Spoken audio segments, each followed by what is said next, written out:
പ്രിയമുള്ളവരെ, നമ്മുടെ വനം വകുപ്പ് മന്ത്രി N.K. ശശീന്ദ്രൻ മലക്കം മറിഞ്ഞു. അദ്ദേഹം 24 മണിക്കൂർ കഴിഞ്ഞപ്പോഴേക്കും മലക്കം മറിയാൻ കാരണം എന്താണെന്ന് അദ്ദേഹത്തിന് പോലും അറിയില്ല. അദ്ദേഹം പറഞ്ഞത്, കഴിഞ്ഞ നിലമ്പൂർ വഴിക്കടവിൽ 15 വയസ്സുകാരൻ അനന്തു മരിച്ചത് പന്നിക്കെണിയിൽപ്പെട്ടാണ്. അത് കൊലപാതകമാണോ ഗൂഢാലോചനയുണ്ടോ എന്നൊക്കെ പരിശോധിക്കണമെന്നും അന്വേഷിക്കണമെന്നും പറഞ്ഞ ശശീന്ദ്രൻ പുലിവാല് പിടിച്ചു കഴിഞ്ഞപ്പോൾ അദ്ദേഹം അത് തിരുത്തിക്കുറിച്ചു. താൻ അങ്ങനെയൊന്നും ഉദ്ദേശിച്ചിട്ടില്ലെന്നും പത്രക്കാർക്കാണ് അത്തരമൊരു തോന്നലുണ്ടായതെന്നും പറഞ്ഞ് അദ്ദേഹം അത് തിരുത്തി പറഞ്ഞുകൊണ്ട് അത് തെളിയിക്കുകയും ചെയ്തു. കാരണം അദ്ദേഹം അനന്തുവിൻ്റെ വീട്ടിൽ പോയി അനന്തുവിൻ്റെ അച്ഛനെയും അമ്മയും കണ്ട് സമാശ്വസിപ്പിച്ച് അവർക്ക് നഷ്ടപരിഹാരം ഉടൻ തന്നെ നൽകാമെന്ന് ഉറപ്പും കൊടുത്താണ് പോകുന്നത്. ഇത് കണ്ട് മാർക്സിസ്റ്റ് നേതാക്കളാകെ ഞെട്ടിത്തെറിച്ചു പോയി.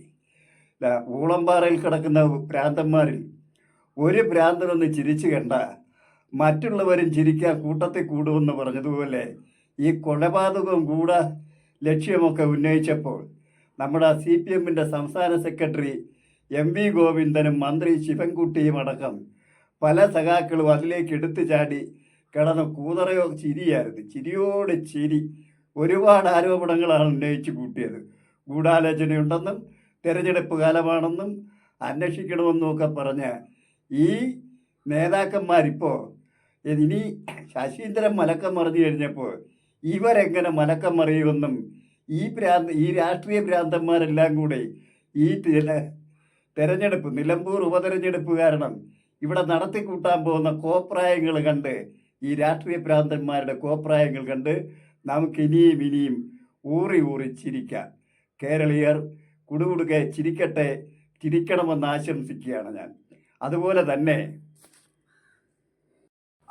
തന്നെയാണ് എറണാകുളത്ത് കിഴക്കമ്പലത്തെ കിറ്റക്സിൻ്റെ മുതലാളി സാബു M. ജേക്കബ് ഈ പിണറായി വിജയൻ്റെ കള്ളത്തരം മുഴുവൻ വെളിച്ചത്താക്കിയത്.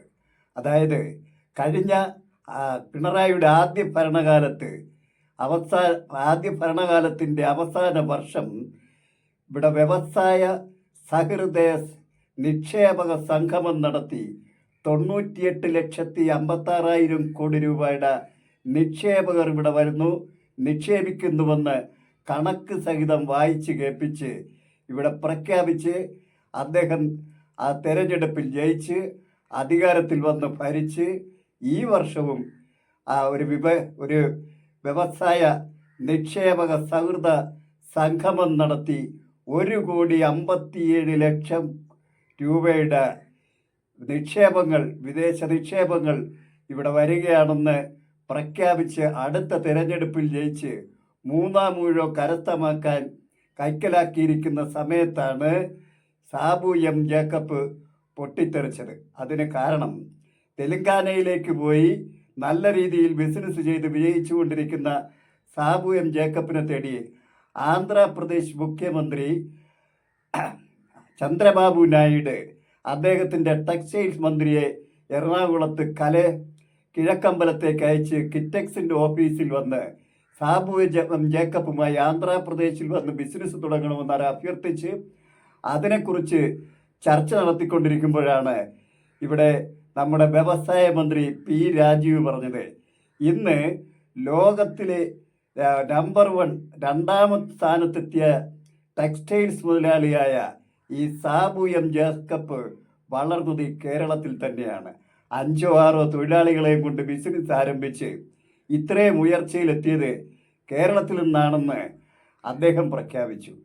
അതിന് കാരണം അദ്ദേഹം ഉദ്ദേശിച്ചത് ഈ കേരളം വ്യവസായ സൗഹൃദ അന്തരീക്ഷം നിലനിർത്തുന്ന ഒരു സംസ്ഥാനമാണെന്ന് ധ്വനിപ്പിക്കാനാണ് അദ്ദേഹം അത് പറഞ്ഞത്. എന്നാൽ സാബു M. ജേക്കബ് അത് കേട്ട് പൊട്ടിത്തെറിച്ചു.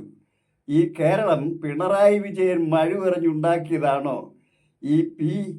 രാജീവിൻ്റെ അപ്പൻ്റെ സ്വത്താണോ ഈ കേരളമെന്നാണ് അദ്ദേഹം ചോദിച്ചത്.